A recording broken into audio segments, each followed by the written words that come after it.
नमस्कार दोस्तों, स्वागत है आपका आपके YouTube चैनल टैलेंट पर।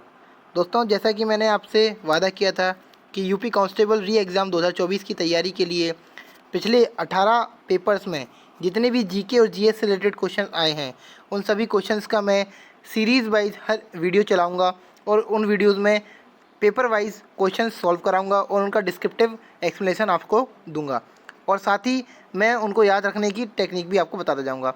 हर क्वेश्चन के साथ साथ दोस्तों जुड़े हुए जो 2-4 क्वेश्चंस और बन सकते हैं, वो भी मैं आपको इन वीडियोज़ में बताने वाला हूँ, जैसा कि मैंने इससे पहले वाली वीडियोज़ में बताया था। तो क्लास 1 दोस्तों जो सेट 1 था, वो हमने पिछली वीडियो में किया था। जिन्होंने मेरे इस सेट 1 की पिछली वीडियो नहीं देखी है, वो आई बटन पर क्लिक करके उस वीडियो को देख सकते हैं और उसके बाद ये सेट 2 तैयार कर सकते हैं। तो दोस्तों, समय बर्बाद ना करते हुए हम आगे बढ़ते हैं। ये जो सेट है दोस्तों, ये 2009 में आयोजित परीक्षा में पूछे गए प्रश्नों और उनके व्याख्यात्मक विश्लेषण पर आधारित है। और दोस्तों, मेरी आप सभी से गुजारिश है कि अगर आपको चीखने और चिल्लाने वाले अध्यापक पसंद हो तो कृपया इस वीडियो को ना देखें, क्योंकि स्टडी दोस्तों हमेशा ध्यान केंद्रित कर फोकस होकर की जाती है। इसमें चीखने चिल्लाने का कोई भी स्थान नहीं है। बढ़ते हैं दोस्तों अपने वीडियो की ओर। पहला प्रश्न है दोस्तों, निम्नलिखित में कौन सा राज्य उत्तर प्रदेश का सीमावर्ती राज्य है? दोस्तों, पहले क्वेश्चन समझ लेते हैं। वो कह रहा है कि कौन सा राज्य उत्तर प्रदेश का सीमावर्ती राज्य है। तो सीमावर्ती राज्य का मतलब, अगर ये उत्तर प्रदेश का मैप है तो उस उत्तर प्रदेश के मैप के उसकी सीमा जो है, जो बाउंड्री है उत्तर प्रदेश की, उसके साथ लगने वाले, उसको टच करने वाले, उसको छूने वाले जितने भी राज्य होंगे भारत के, वो सभी उत्तर प्रदेश के सीमावर्ती राज्य कहलाएंगे। तो दोस्तों, ये इस प्रकार के जो भूगोल के क्वेश्चन हैं, उनको सॉल्व करने के लिए आपको मैप की जानकारी होना आवश्यक है। तो दोस्तों, सबसे पहले तो हम मैप में इसको देख लेते हैं, उसके बाद इस क्वेश्चन का आंसर हम दोस्तों करते हैं।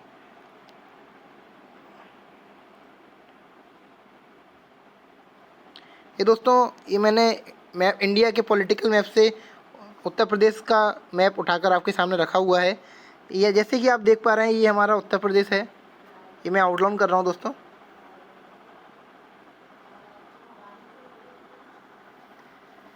ये है दोस्तों हमारा उत्तर प्रदेश।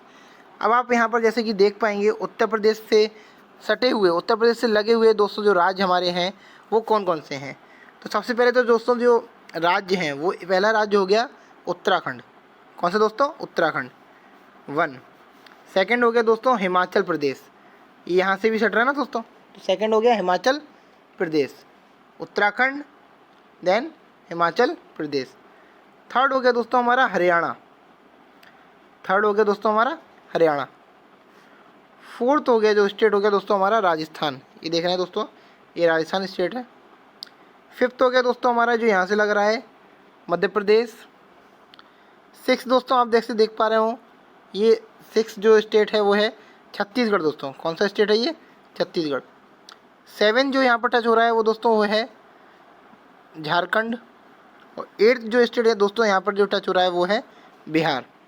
दोस्तों एक बार आप समझ लीजिए, पहला जो स्टेट तक टच हो रहा है वो उत्तराखंड, उत्तर दिशा में उत्तराखंड, हिमाचल प्रदेश, देन हरियाणा तीसरा, और पश्चिम की ओर आएंगे तो राजस्थान, और थोड़ा दक्षिण, पश्चिम और दक्षिण के बीच में आएंगे तो मध्य प्रदेश, छत्तीसगढ़, झारखंड और बिहार। इस प्रकार दोस्तों कुल 8 राज्य हैं जो उत्तर प्रदेश की सीमा से मिलते हैं, उत्तर प्रदेश के सीमावर्ती राज्य कहलाते हैं। इसके अलावा दोस्तों यहाँ पर एक केंद्र शासित प्रदेश भी है, जो मैं आपको दिखाऊंगा यहाँ पर। ये एक केंद्र शासित प्रदेश है दिल्ली। दिल्ली दोस्तों चूँकि राज्य नहीं है, एक यूनियन टेरिटरी है, केंद्र शासित प्रदेश है। तो 8 राज्य और 1 यूटी यानी दिल्ली, ये उत्तर प्रदेश की सीमा से लगे हुए राज्य या केंद्र शासित प्रदेश हैं। साथ ही दोस्तों अगर आपको मैं एक्स्ट्रा जानकारी देना चाहूँ तो यहाँ पर आप ये भी देख सकते हैं कि उत्तर प्रदेश से की सीमा से यहाँ पर एक देश भी छुड़ रहा है दोस्तों। ये देश भी जो है उत्तर प्रदेश की सीमा को टच कर रहा है, इसका नाम है नेपाल। तो अगर हम इसको विस्तार से एक बार और देखें तो कुल 8 राज्य, 1 केंद्र शासित प्रदेश और 1 देश है दोस्तों। कौन सा? नेपाल। ये उत्तर प्रदेश की सीमा को छूते हैं, उत्तर प्रदेश की सीमा से टच होते हैं। अब दोस्तों अपने क्वेश्चन की ओर बढ़ते हैं दोबारा। तो इनमें से दोस्तों जैसा कि अभी हमने मैप में देखा, पश्चिम बंगाल उत्तर प्रदेश की सीमा को टच नहीं करता है। आंध्र प्रदेश नहीं करता है, पंजाब नहीं करता है, राजस्थान दोस्तों करता है। तो हमारा सही आंसर क्या हो जाएगा? Option A Rajasthan. बढ़ते हैं हमारे अगले क्वेश्चन की ओर दोस्तों।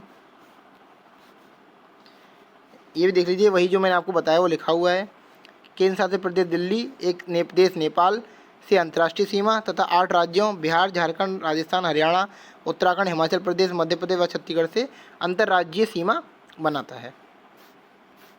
बढ़ते हैं दोस्तों अगले प्रश्न की ओर। पानीपत का तृतीय युद्ध किनके बीच लड़ा गया? तो दोस्तों पानीपत के जो युद्ध हैं वो इतिहास में बहुत ही महत्वपूर्ण हैं और अक्सर एग्जाम्स में इसके रिलेटेड क्वेश्चंस पूछ लिए जाते हैं। दोस्तों पानीपत के कुल 3 युद्ध हुए। पानीपत के कुल कितने दोस्तों युद्ध हुए हैं? 3 युद्ध हुए हैं। तो जो तीसरे युद्ध की जो बात कर रहे हैं ये अहमद शाह अब्दाली और मराठाओं के बीच में हुआ था। कब हुआ था दोस्तों? अहमद शाह अब्दाली और मराठाओं के बीच में 1761 ईस्वी में हुआ था। 1761 एडी यानी ईस्वी में आप ये अहमद शाह अब्दाली और मराठों के बीच तृतीय पानीपत का युद्ध लड़ा गया था। पानीपत है कहाँ दोस्तों? पानीपत है हरियाणा राज्य में पानीपत, जहाँ पर ये युद्ध लड़े गए थे वो जगह पानीपत है। अब दोस्तों हम ये तो हो गया तृतीय युद्ध, तो हम प्रथम और द्वितीय युद्ध के बारे में जान लेते हैं। तो पानीपत में दोस्तों 3 ऐतिहासिक लड़ाइयाँ हुई। पहला जो युद्ध हुआ था वो 21 अप्रैल 1526 को हुआ था। ये दोस्तों भारतीय इतिहास के लिए बहुत ही निर्णायक युद्ध साबित होता है, क्योंकि इस युद्ध में बाबर और इब्राहिम लोदी वंश का जो शासक था, लोदी वंश का शासक जो अंतिम शासक रहा है इब्राहिम लोदी, उस इब्राहिम लोदी को बाबर ने पराजित कर दिया था और बाबर की जीत हो गई थी और बाबर ने मुग़ल वंश की स्थापना भारत में की थी। मुग़ल साम्राज्य की शुरुआत दोस्तों किसके थ्रू होती है? भारत में वो होती है बाबर के थ्रू। और बाबर ने पानीपत का जो युद्ध जीता था, उस युद्ध के जीतने के बाद ही ये मुग़ल साम्राज्य की भारत में शुरुआत होती है। दोस्तों सन याद रख लीजिएगा इसका 1526 ईस्वी बाबर और इब्राहिम लोदी के बीच पानीपत का प्रथम युद्ध लड़ा गया, जिसमें बाबर की जीत हुई और मुग़ल वंश की स्थापना बाबर के द्वारा की गई। अब दोस्तों हम बढ़ते हैं पानीपत के द्वितीय युद्ध के बारे में। तो 5 नवंबर 1556 में अकबर और हेमू, जिसको हेमचंद भी बोलते हैं दोस्तों, हकीम शाह सूरी का ये सेनापति था, इसके बीच युद्ध लड़ा। इसमें अकबर की क्या हुई दोस्तों? जीत हुई। अकबर इसमें विजयी हुआ दोस्तों। पानीपत का दूसरा युद्ध 1556 ईस्वी अकबर और हेमू के बीच, इसमें अकबर की विजय हुई है। तीसरा दोस्तों जैसे कि मैंने आपको बता ही दिया है, इसमें मैं बता दूं दोस्तों जो अहमद शाह अब्दाली था वो एक अफ़गानिस्तान का शासक था, अफ़गानी शासक था। और जो मराठा थे वो थे सदाशिव राव भाऊ ये मराठा सेनापति थे और इनके और अहमद शाह अब्दाली के बीच युद्ध लड़ा गया था। इसमें अहमद शाह अब्दाली की दोस्तों विजय हुई थी, मराठाओं की इसमें करारी हार हुई थी। बढ़ते हैं दोस्तों हमारे अगले प्रश्न की ओर। रेफ्रिजरेटर में कौन सा गैस द्रव का प्रयोग किया जाता है? कौन सी लिक्विड गैस है जो रेफ्रिजरेशन में प्रयोग की जाती है? तो दोस्तों इसका जो आंसर है वो है अमोनिया NH3 जो है दोस्तों, ये भी ध्यान लीजिए, ये भी पेपर में आपके क्वेश्चन पूछा जा सकता है। अमोनिया का रासायनिक सूत्र क्या है? NH3। ये रेफ्रिजरेटर में दोस्तों गैस द्रव के रूप में प्रयोग की जाती है। यह एक रंगहीन गैस है और इसकी गंध काफ़ी तीक्ष्ण होती है। कैसी होती है दोस्तों? काफ़ी तीक्ष्ण गंध होती है। जय जवान जय किसान का नारा किसने दिया है? दोस्तों ये हमारा काफ़ी इम्पोर्टेंट क्वेश्चन है दोस्तों। जय जवान जय किसान का जो नारा था भारत के दूसरे प्रधानमंत्री लाल बहादुर शास्त्री ने दिया था। अब दोस्तों इस नारे में कुछ संशोधन भी हो गए हैं, कुछ और भी जो हमारे राजनीतिक महान चेहरे रहे हैं उन्होंने नए नए नारे दिए हैं इससे रिलेटेड। तो जय जवान जय किसान, जो किसान और जवान की बात करते थे वो थे लाल बहादुर शास्त्री, इन्होंने, तो इसका आंसर हो जाएगा सी। इसके अलावा दोस्तों हमारे अटल बिहारी वाजपेयी जी जो रहे हैं भारत के प्रधानमंत्री, उन्होंने जय जवान जय किसान के साथ जय विज्ञान को भी जोड़ा। जय जवान जय किसान एंड जय विज्ञान।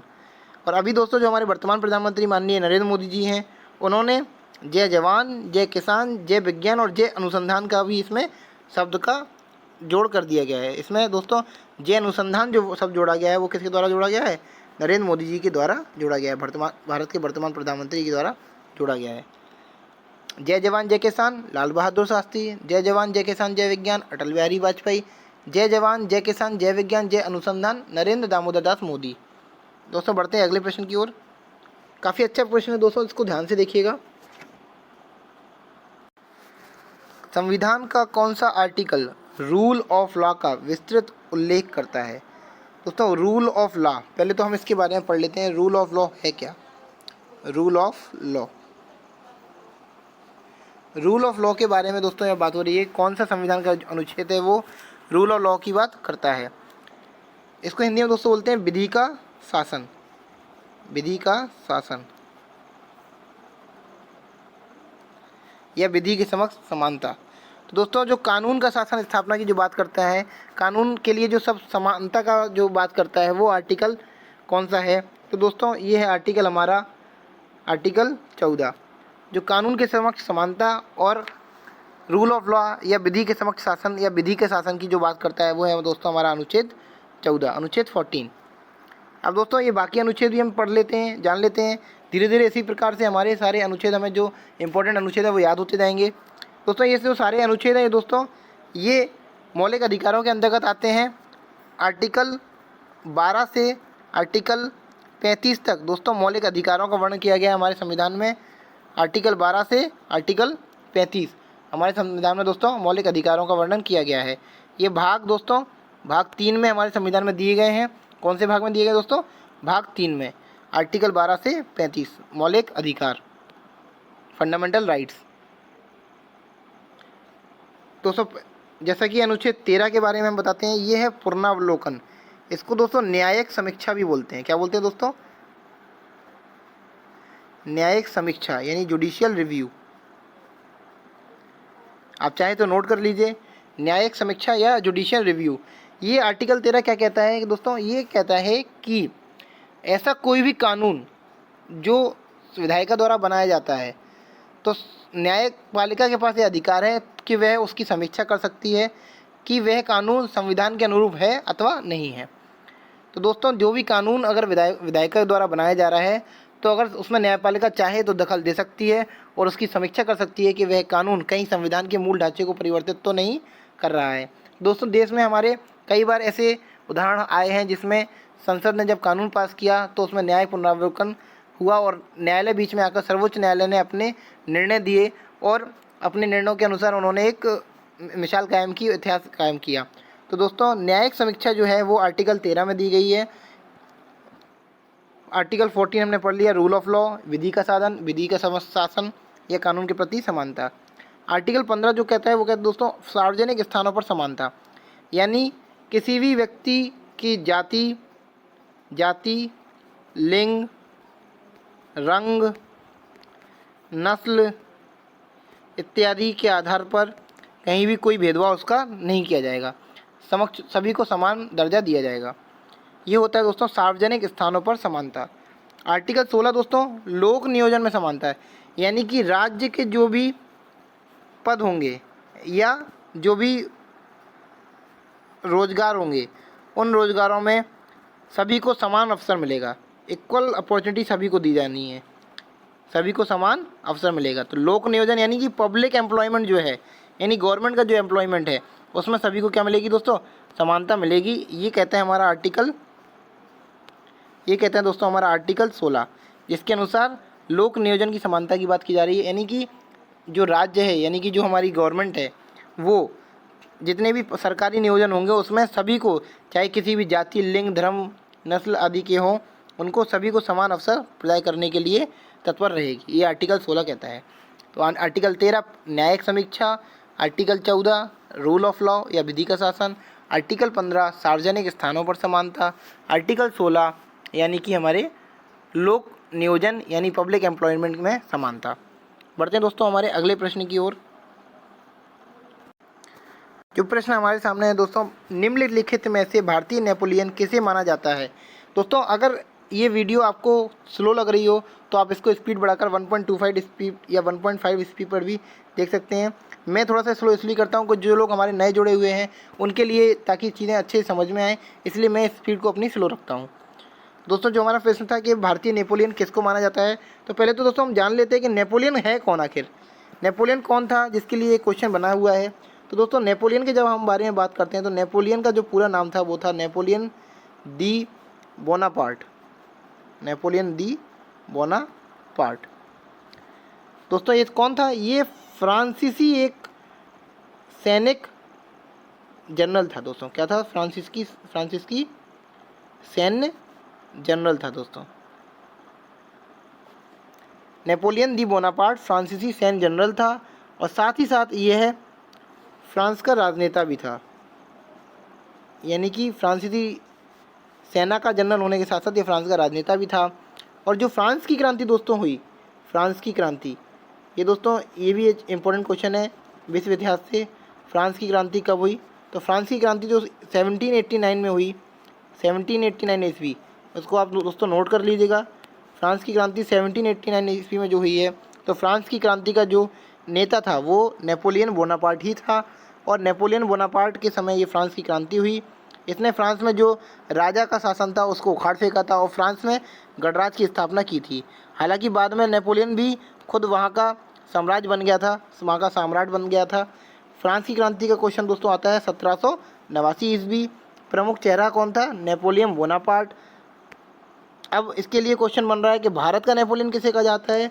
तो दोस्तों भारत का जो नेपोलियन कहा जाता है वो कहा जाता है समुद्रगुप्त को। अब समुद्रगुप्त कौन का दोस्तों? तो समुद्रगुप्त के बारे में अगर हम बात करते हैं, समुद्रगुप्त गुप्त वंश का दोस्तों दूसरा शासक था और ये काफ़ी फेमस शासक था। इसने काफ़ी विजय किए हैं, तो समुद्रगुप्त को भारत का नेपोलियन माना जाता है। दोस्तों ये वही जो मैंने आपको बताया, आप चाहें तो स्क्रीनशॉट ले सकते हैं। भारतीय नेपोलियन समुद्रगुप्त को कहा जाता है, जो गुप्त राजवंश का शासक था तथा इस वंश का महानतम शासक था। अगला प्रश्न दोस्तों, निम्नलिखित में से कौन से स्थान पर कुंभ मेला नहीं होता है? तो दोस्तों इसकी मैं आपको एक ट्रिक बता देता हूँ। ट्रिक आप देख लीजिए। हरि ओम नाई, एक नाई है उसका नाम है हरिओम। तो हरि से हो गया दोस्तों हरिद्वार, ऊ से हो गया उज्जैन, ना से हो गया दोस्तों नासिक और ई से हो गया दोस्तों इलाहाबाद, जो वर्तमान में प्रयागराज कहलाता है। तो ये 4 जगह हैं जहाँ पर दोस्तों कुंभ का मेला लगता है और इनके अलावा कुंभ का मेला नहीं लगता है। तो देखिए हम अपने ऑप्शन मिला लेते हैं। उज्जैन, तो उज्जैन में लगता है, इलाहाबाद में भी लगता है, हरिद्वार में भी लगता है, वाराणसी में दोस्तों जो हमारा कुंभ का मेला नहीं लगता है। तो इसका जो आंसर हो जाएगा हमारा डी। क्वेश्चन में हमारा पूछ रहा था कि कुंभ का मेला कहाँ नहीं लगता है, तो हमारा आंसर हो जाएगा दोस्तों क्वेश्चन डी कि वाराणसी में कोई हमारा कुंभ का मेला नहीं लगता है। दोस्तों इस प्रकार की जितनी भी स्टैटिक जीके के जो क्वेश्चन हैं उसके लिए मैं अपनी अलग से सीरीज़ बना रहा हूँ स्टैटिक जीके की, जिसकी पहली वीडियो मैंने यूट्यूब पर अपलोड कर दी है, जो आप चाहें तो आई बटन पर ऊपर देख सकते हैं। और इस वीडियो में मैंने विटामिन और उनके कमी से होने वाले रोग और विटामिन के रासायनिक नाम के बारे में चर्चा की है और उनके याद करने की ट्रिक भी आपको दी है। इसी प्रकार से दोस्तों मैं रेलवे ALP SSC GD का जब तक एग्ज़ाम नहीं होता है, दिल्ली कांस्टेबल, रेलवे ALP का जो एग्ज़ाम है आपका और यूपी पुलिस का जो एग्ज़ाम है, इन एग्ज़ामों का जब तक नहीं होता है तब तक अपनी इस सीरीज़ को कंटिन्यू रखूँगा। एक सीरीज़ दोस्तों जो हमारी GK GS की, जिसमें अभी हम कंटिन्यू कर रहे हैं, जिसमें मैं सेट वाइज यूपी पुलिस के आए हुए सेटों का पूरा रिवीजन करा रहा हूँ। और दूसरी जो सीरीज़ है दोस्तों हमारी वो है स्टैटिक जीके की सीरीज़। और जल्दी दोस्तों मैं करंट अफेयर्स की भी एक सीरीज़ लेके आने वाला हूँ दोस्तों। उसके बाद ये तीनों चीज़ें जो हमारी GS से रिलेटेड है वो अच्छे से तैयार हो जाएंगी और हम GS में 90 से 95% क्वेश्चंस को सही तरीके से सॉल्व कर पाएंगे पेपर में अपने। तो दोस्तों हम बढ़ते हैं हमारे अगले प्रश्न की ओर। दोस्तों इसमें एक क्वेश्चन और बनता है कि कुंभ मेला प्रत्येक 12 वर्ष के बाद लगता है। कितने वर्ष के दोस्तों? 12 वर्ष के बाद। श्वेतांबर और दिगंबर किस धर्म के हैं? तो दोस्तों श्वेतांबर और दिगंबर जो हैं वो जैन धर्म के हैं। ये जैन धर्म के बारे में दोस्तों हमने पिछली वीडियो में पढ़ा था। जैन धर्म के प्रथम तीर्थंकर कौन थे दोस्तों? वीडियो आप चाहें तो आई बटन पर क्लिक करके देख सकते हैं। प्रथम तीर्थंकर थे दोस्तों ऋषभदेव। 24वें तीर्थंकर थे दोस्तों महावीर स्वामी 24वें। और 23वें तीर्थंकर दोस्तों थे पार्श्वनाथ। जैन धर्म में दोस्तों 2 मत आते हैं। एक होता है जो नग्न साधु होते हैं, जो कपड़े नहीं पहनते, वो दिगंबर कहलाते हैं, और जो श्वेत वस्त्र धारण करते हैं वो श्वेतांबर। याद रखने का तरीका यही है कि जो सफ़ेद कपड़े धारण करते हैं उनको श्वेतांबर कहते हैं और इनके अलावा जो दूसरे हैं वो नग्न रहते हैं उनको दिगंबर कहते हैं। 2 दोस्तों शाखाएँ हैं, श्वेतांबर और दिगंबर। अगला प्रश्न दोस्तों, विटामिन B1 की कमी से कौन सी बीमारी होती है? तो दोस्तों इसका जो सवाल का जवाब है वो है आपका विटामिन बी की कमी से होता है बेरी बेरी। कौन सा दोस्तों रोग होता है? Berry berry. दोस्तों विटामिन उनकी कमी से होने वाले रोगों से रिलेटेड, उनके रासायनिक नाम से रिलेटेड मैंने एक वीडियो बनाई है। आप चाहें तो आई बटन पर क्लिक करके उस वीडियो को देख सकते हैं। और वीडियो बहुत अच्छी थी दोस्तों, आप देखिएगा, उसमें सारी जानकारी मैंने दी है। आप सारे विटामिन और उनकी कमी से होने वाले रोग इस वीडियो से याद कर सकते हैं। इसके अलावा दोस्तों चर्चा कर लेते हैं सूखा रोग। तो सूखा रोग दोस्तों विटामिन डी की कमी से होता है। रतौंधी विटामिन ए की कमी से होता है दोस्तों। और टीबी कैसा दोस्तों? टीबी विटामिन की कमी से होने वाला रोग नहीं है। अब बढ़ते हैं दोस्तों अगले प्रश्न की ओर हमारे। कौन सा रक्तवर्ग हर वक्त रक्त वाले को मनुष्य को दिया जा सकता है? तो दोस्तों सर्वदाता जो ग्रुप है, सर्वदाता जो सभी को दान कर सकता है, रक्त दान कर सकता है, वो है ब्लड ग्रुप ओ। और ए बी जो दोस्तों है वो है सर्वग्राही। ए बी ब्लड ग्रुप जो है वो हमारा है सर्वग्राही। बढ़ते हैं हमारे अगले प्रश्न की ओर। भारत का प्रधानमंत्री बनने के लिए न्यूनतम आयु क्या है? तो दोस्तों भारत का प्रधानमंत्री वही बनता है जो संसद के किसी सदन का सदस्य होता है ना दोस्तों। तो भारत के जो प्रधानमंत्री में अगर लोकसभा की बात करें तो लोकसभा के सदस्य बनने के लिए जो न्यूनतम आयु निर्धारित की गई है वो है 25 वर्ष। तो भारत के प्रधानमंत्री बनने के लिए भी जो न्यूनतम आयु है दोस्तों वो कितनी है? 25 वर्ष की आयु न्यूनतम है। तो इसका आंसर हो जाएगा बी।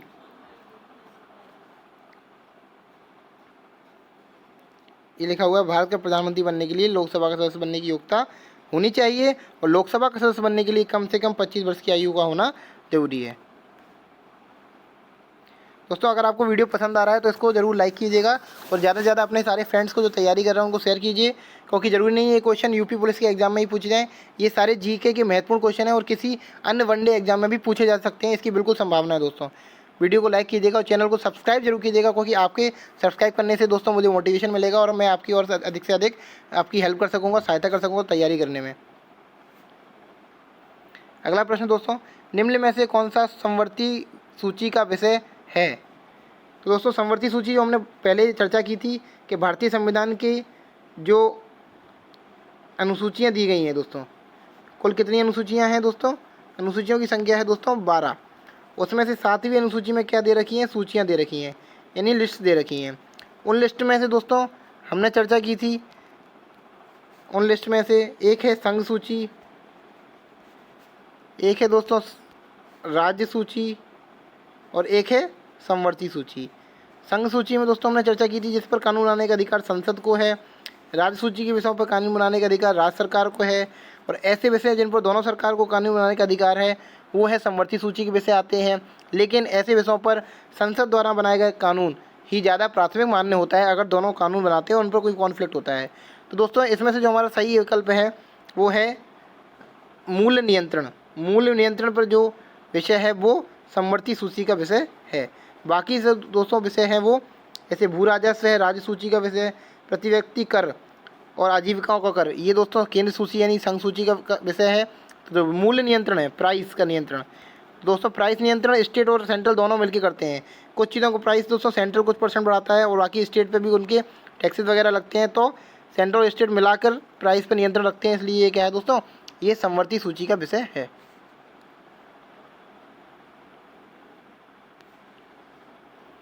जब कोई राज्य राष्ट्रपति के शासन के अंतर्गत होता है तब उस राज्य का बजट कौन पारित करता है? तो दोस्तों पहले तो ये जान लेते हैं क्वेश्चन क्या कह रहा है कि जब कोई राज्य राष्ट्रपति के शासन के अंतर्गत होता है तब उस राज्य का बजट कौन पारित करता है। तो ऐसी स्थिति कब आती है दोस्तों? जब कोई राज्य राष्ट्रपति के शासन के अंतर्गत होता है। तो दोस्तों जैसा कि हमने पढ़ा था पिछली वीडियो में, आर्टिकल 356 संविधान का जो अनुच्छेद 356 है वो कहता है राष्ट्रपति शासन की बात करता है किसी भी राज्य में। तो अगर राज्यपाल राष्ट्रपति को यह बता दे कि किसी भी राज्य में जो है संवैधानिक तंत्र विफल हो गया है तो राष्ट्रपति राज्यपाल की सिफारिश पर, किसकी सिफारिश पर दोस्तों? राज्यपाल की सिफारिश पर उस राज्य में राष्ट्रपति शासन लगा सकता है। तो ऐसे में जो राज्य की समस्त कार्यपालिका विधायक का जो शक्ति होती है दोस्तों वो संसद के पास आ जाती है। तो जो भी कानून बनाने का अधिकार है वो भी संसद के पास आ जाता है। तो बजट प्राप्त करने का भी जो अधिकार हो जाएगा वो किसके पास पहुंच जाएगा दोस्तों?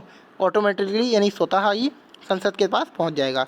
दोस्तों ये सारे क्वेश्चन काफ़ी इंपॉर्टेंट है। आर्टिकल 356 राष्ट्रपति शासन कौन लगाता है, क्यों लगाता है, और उसके बाद शक्तियाँ किसके पास पहुंच जाती हैं।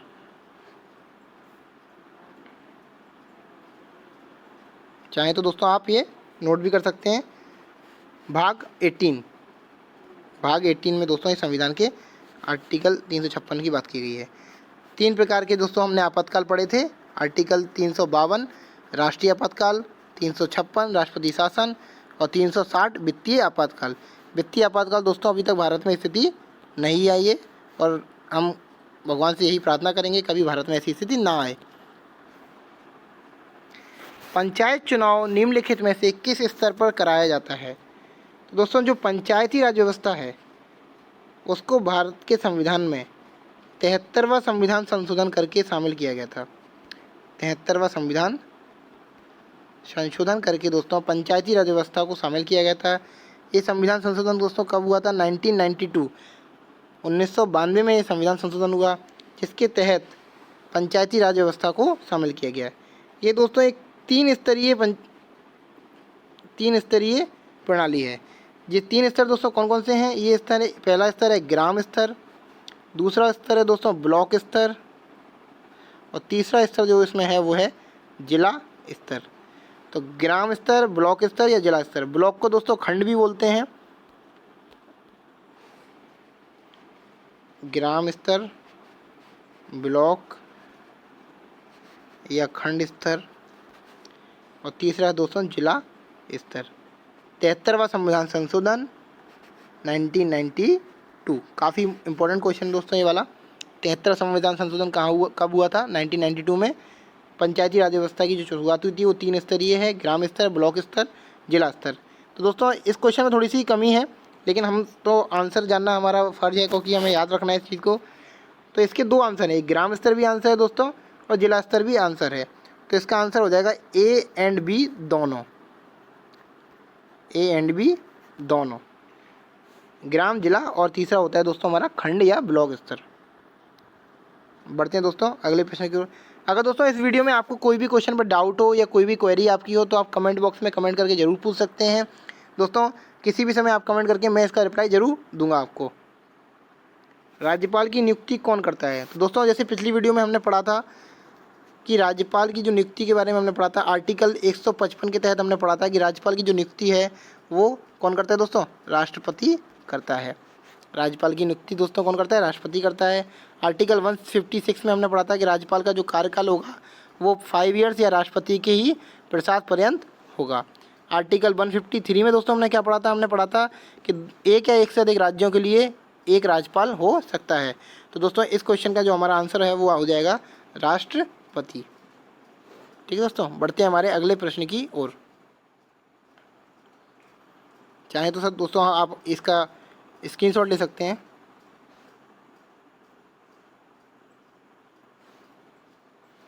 रुपए की तुलना में किस विदेशी मुद्रा का मूल्य अधिकतम है? तो दोस्तों ये जो 2009 का क्वेश्चन है, तो उस समय जो रुपए और विदेशी मुद्रा का मूल्य होगा वो कुछ और होगा। लेकिन अगर हम आज के परिप्रेक्ष्य में देखें तो आज जो रुपए की तुलना में सबसे ज़्यादा जो मूल्य है वो है कुवैती दीनार का। दोस्तों नोट कर लीजिएगा, ये काफ़ी अच्छा क्वेश्चन है। कुवैती दीनार का जो दोस्तों मूल्य है वो सबसे ज़्यादा है रुपए की तुलना में। एक कुवैती दीनार बराबर दोस्तों है 266.82 INR या इंडियन रुपीज़। लेकिन दोस्तों चूँकि इसमें कुवैती दीनार तो हमारे ऑप्शन में दिया नहीं है, तो इसमें हम देखेंगे कि इन सारे ऑप्शंस में जो है वो दोस्तों ब्रिटिश पौंड हमारा जो है वो आंसर सही है, क्योंकि लगभग 88 वर्तमान में 88 से 100 के बीच में ये दोस्तों ये फ्लक्चुएट होता रहता है ब्रिटिश पौंड जो अभी वर्तमान में है। वैसे दोस्तों जो इसका सबसे आंसर होगा वो होगा कुवैती दीनार, क्योंकि सबसे ज़्यादा अधिकतम जो है वो कुवैती दीनार चल रहा है रुपए की तुलना में। लेकिन चूंकि इस ऑप्शन के साथ देखेंगे तो आंसर होगा ब्रिटिश पौंड। इससे दोस्तों आप ये भी याद रख लीजिए कि ब्रिटेन की जो मुद्रा है वो है पौंड। और एन दोस्तों हमने पिछली वीडियो में पढ़ा था, एन है जापान की मुद्रा, ऑस्ट्रेलिया के ऑस्ट्रेलियन डॉलर और यूएस की भी है क्या? डॉलर। ऐसे दोस्तों लिंक करके क्वेश्चंस को याद करना सीखिए, क्योंकि जीके बहुत ब्रॉड सब्जेक्ट है, आप हर चीज़ों को रट नहीं सकते, चीज़ों को लिंक करेंगे तो आपके माइंड में अच्छे से कनेक्ट रहेंगी और आपको याद बनी रहेंगी। कथकली निम्नलिखित में से किस राज्य का शास्त्रीय नृत्य है? तो दोस्तों कथकली जो है वो केरल का शास्त्रीय नृत्य है। केरल का नृत्य है दोस्तों कथकली। पश्चिम बंगाल का दोस्तों गंभीरा। पंजाब का दोस्तों भांगड़ा। ये कॉमन जो है वो दोस्तों मैंने बता दिया आपको। कर्नाटक का दोस्तों यक्षगान लोक नृत्य, यक्षगान। केरल का कथकली, बंगाल का गंभीरा या बाउल और जात्रा भी दोस्तों होता है।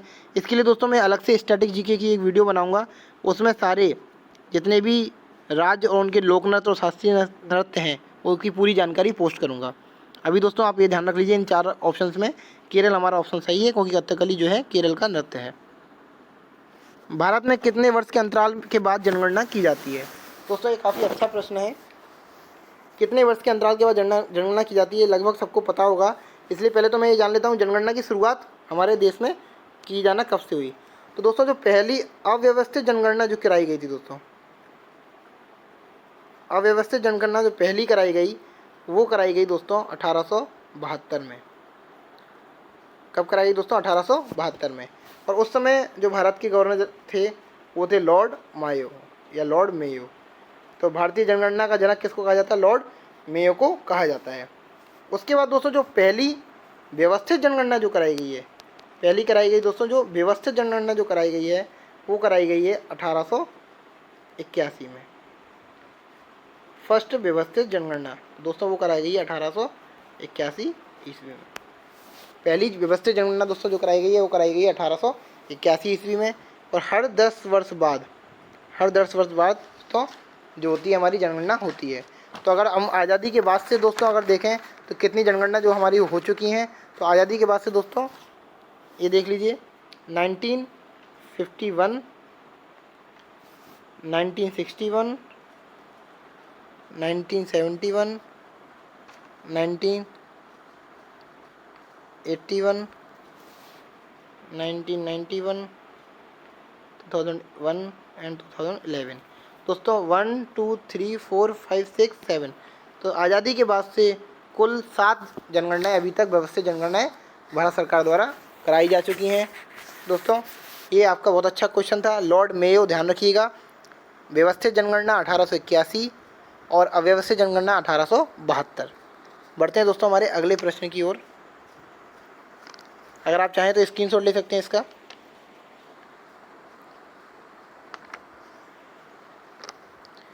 भारत का कौन सा प्रदेश रबर का सबसे अधिक उत्पादन करता है? तो दोस्तों इसका जो हमारा आंसर है वो है केरल। इसी सीधे याद करने वाला क्वेश्चन है। जो केरल राज्य है वो रबर का सबसे बड़ा उत्पादक राज्य है। वारंट के बिना एक पुलिस अधिकारी किसी व्यक्ति को गिरफ्तार करके कितने समय के लिए अपनी अभिरक्षा में कर सकता है? दोस्तों ये हमारे मौलिक अधिकारों के अंदर दे रखा है कि गिरफ्तारी के विरुद्ध जो अधिकार है आर्टिकल 20-21 के तहत, तो उसमें दोस्तों 24 घंटे की सीमा दे रखी है कि अगर किसी को व्यक्ति को गिरफ्तार किया जाता है तो उसे 24 घंटे के अंदर निकटतम मजिस्ट्रेट के पास पेश करना होता है। और इन 24 घंटों में दोस्तों छुट्टी के दिन शामिल नहीं होते हैं। इसलिए दोस्तों आज अमूमन आपने देखा होगा कि यदि कोई व्यक्ति गिरफ्तार होता है और उसके बाद छुट्टी पड़ जाती है या शनिवार पड़ जाता है, रविवार छुट्टी पड़ जाती है, तो उसकी ज़मानत जो दोस्तों होती है वो फिर उन 2 दिनों के बाद ही होती है। तो कोई भी नहीं चाहता कि ऐसे वीकेंड्स पर ऐसी छुट्टियों के टाइम पर उसकी गिरफ्तारी हो।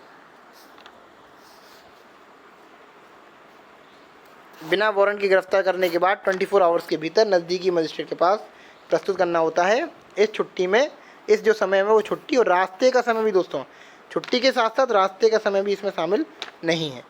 ठीक है दोस्तों, बढ़ते हैं अगले प्रश्न की ओर। हत्या के एक मामले की सुनवाई ट्रायल कहाँ होती है? उच्चतम न्यायालय में, उच्च न्यायालय में, जिला एवं सत्र न्यायालय में, ग्राम न्यायालय में। तो दोस्तों ग्राम न्यायालय तो कुछ होता नहीं, ये तो हटा ही दीजिए आप। अब बचता है हमारा जिला एवं सत्र न्यायालय, उच्च न्यायालय और उच्चतम न्यायालय। क्योंकि दोस्तों भारत में जो हमारी न्यायपालिका है वो कैसी है? एकीकृत है।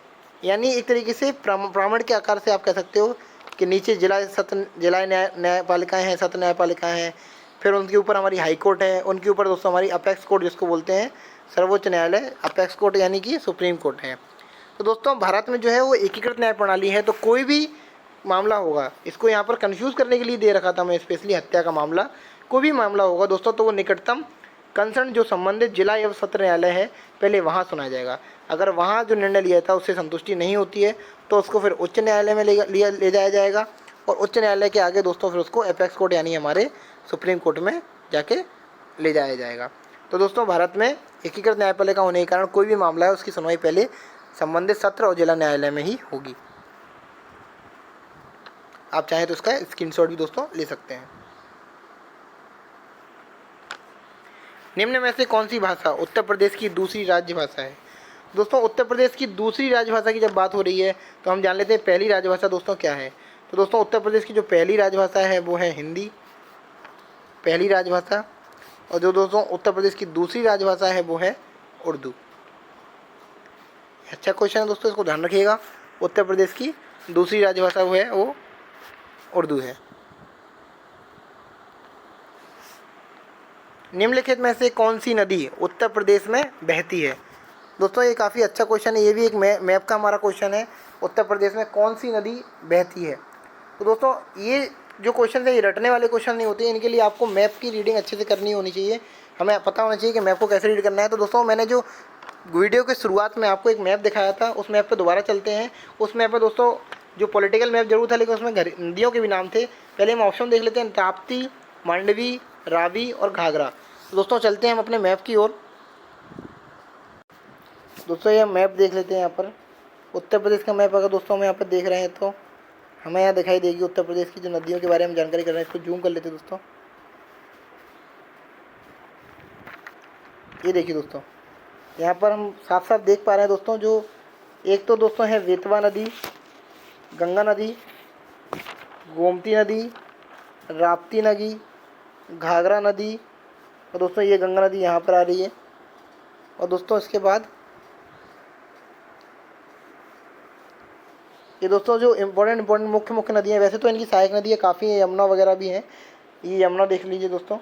लेकिन जो मेन नदियाँ जो हम बात कर रहे हैं वो हैं गंगा, यमुना, गोमती, राप्ती, घाघरा, बेतवा। तो दोस्तों हमारे जो ऑप्शन में था वो ऑप्शन था घाघरा। मांडवी दोस्तों, मांडवी गोवा की नदी है, मांडवी ताप्ती यहाँ की नदियाँ नहीं है दोस्तों। तो हमारा सही विकल्प हो जाएगा वो हो जाएगा घाघरा नदी।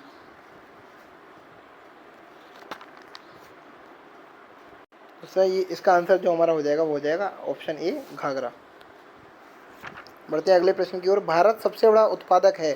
तो दोस्तों भारत जो है सबसे बड़ा अभ्रक का दोस्तों उत्पादक है। भारत सबसे ज़्यादा उत्पादक है दोस्तों अभ्रक का। दोस्तों ये जो हमारी 2009 के यूपी पुलिस एग्जाम्स में आई हुए प्रश्नों पर आधारित वीडियो थी, इसमें मैंने सभी प्रश्न का दोस्तों व्याख्यात्मक हल आपको दिया है और उनसे संबंधित अन्य जो छोटे मोटे क्वेश्चन बन सकते थे उनके बारे में चर्चा की है।